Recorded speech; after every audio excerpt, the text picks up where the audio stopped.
Active element, active element, second passive element, passive elements. एक network है, इसमें active कौन से है और पैसिव कौन से है यही जानना है बस, ये ज़्यादा कुछ पूछता नहीं। नेटवर्क एनालिसिस में सिर्फ छोटे छोटे कंसेप्ट याद रखना चाहिए, बाकी कुछ नहीं है। इसके प्रॉब्लम्स तो इतने इजी है दोस्तों कि आप मज़ा आएगा आपको। देखो, एक्टिव एलिमेंट मतलब क्या है कि जो एक्टिव है ये अपना सोर्स है, खुद की एनर्जी इनको देगा, इसका मतलब ये क्या हुआ, ये एनर्जी दे रहा है, इसका मतलब ये हुआ एक्टिव सोर्स,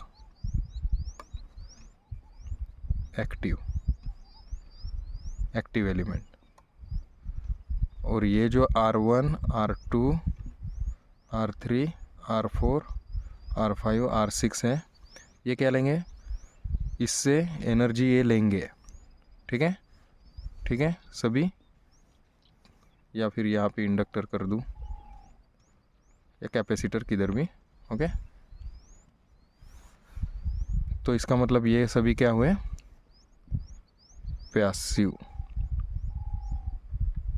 पैसिव एलिमेंट्स। ठीक है दोस्तों, आपको याद रहेगा एक्टिव कौन से है, पैसिव कौन से हैं। ठीक है, ये वोल्टेज सोर्स जैसे करंट सोर्स, इसका भी सोर्स है, मतलब वो क्या है, वो क्या है कि एक्टिव है, और ये रेजिस्टेंस ये लेंगे इसकी जो एनर्जी है ये लेंगे, इसका मतलब क्या होगा, ये पैसिव हो गया। ठीक है, ये समझ में आया। अब इतना ही है इसके बारे में, एक्टिव एलिमेंट, पैसिव एलिमेंट। आगे इसके बाद हम जाएंगे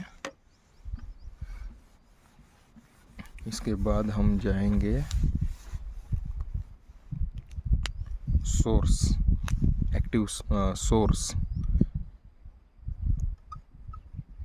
सोर्स, एक वोल्टेज सोर्स, दूसरा करंट सोर्स। ठीक है, इसमें भी एक आइडियल रहेगा और एक प्रैक्टिकल। ठीक है, आइडियल कौन सा है वो पढ़ेंगे, ideal voltage source, practical voltage source. ठीक है, इसमें भी वैसे ही आइडियल करंट सोर्स और practically current source.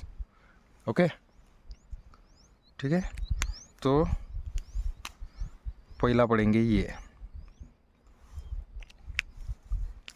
Voltage source. इसको डोनेट किया जाता है, 3-4 इसमें डोनेट किया जाता है, positive negative voltage source, DC. ठीक है, पॉजिटिव नेगेटिव आया इसका मतलब क्या हुआ, डीसी। ठीक है, या फिर इसको किया जाएगा वोल्टेज सोर्स पॉजिटिव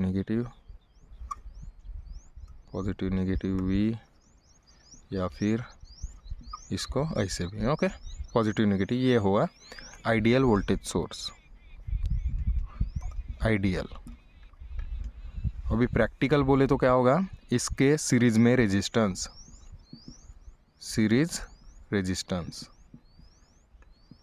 में रेजिस्टेंस आया, इसका मतलब क्या हुआ, वो प्रैक्टिकल, क्योंकि कोई ना कोई रेजिस्टेंस तो रहेगा ही। ठीक है, ठीक है, इसका मतलब ये क्या हुआ, प्रैक्टिकल।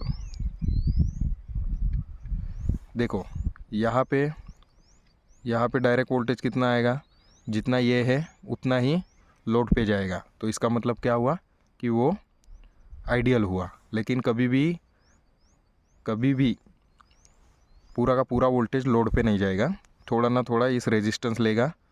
ये आगे में पढ़ेंगे, आपको और अच्छे से समझ में आएगा ये कितने लेगा और यहाँ पे कितना वोल्टेज आएगा।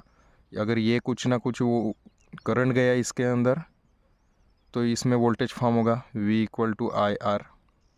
वोल्टेज I जितना अगर गया 5 गया होगा, इंटू रेजिस्टेंस लेंगे तो वोल्टेज फॉर्म होगा। ये सपोज ये 5 है तो ये 2 आ गया, तो यहाँ पे कितने पहुँचेगा, 3 पहुँचेगा। तो आगे में पढ़ाएंगे और अच्छे से पढ़ाएंगे, ठीक है। ये हुआ प्रैक्टिकल।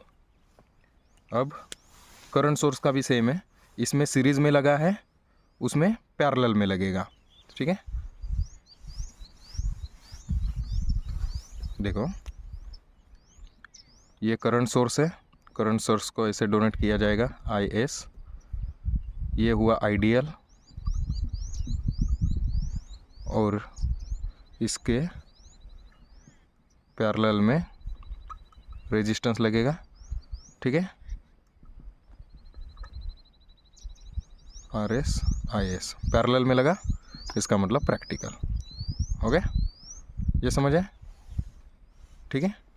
बस इतना ही है, बाकी कुछ नहीं है इसमें, आइडियल प्रैक्टिकल हो गया। बस ये है, आपको इजी वे से पढ़ाया हूँ और आगे भी और अच्छे से पढ़ाएंगे और मज़ा आएगा आपको कि वो KCL KVL लेने में आपको बहुत मज़ा आएगा। तो प्लीज़ चैनल को सब्सक्राइब कीजिए। Thank you.